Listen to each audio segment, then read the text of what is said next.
প্লাস্টিকের বেলুনে রান্নার গ্যাস ভরে বিক্রি করা হচ্ছে।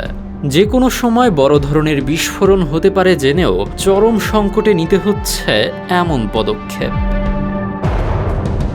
এই ঘটনা পাকিস্তানের উত্তর পশ্চিমাঞ্চলীয় খাইবার পাখতুনখোয়া প্রদেশের। গ্যাস সিলিন্ডারের মজুদ কমে যাওয়ায় জীবনের ঝুঁকি নিয়ে এভাবেই স্থানীয়দের ব্যবহার করতে হয়েছে বিশাল প্লাস্টিকের ব্যাগ।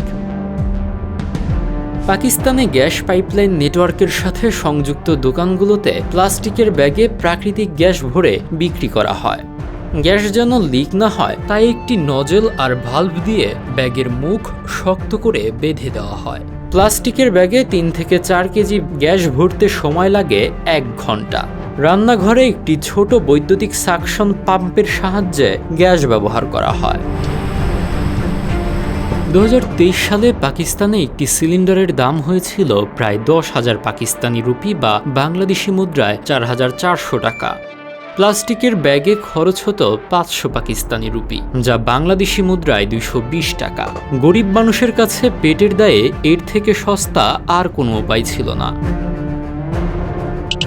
আমাদের ভিডিওগুলো নোয়াখালী থেকে দেখছেন মোহাম্মদ রায়হান রাফি, শরীয়তপুর থেকে দেখছেন আরিয়ান ঘোষ, নরসিংদী থেকে দেখছেন সামিয়া আক্তার, মোহাম্মদ সজিবুর রহমান দেখছেন চায়না থেকে এবং চিটাগাং থেকে দেখছেন সাইমং মার্মা।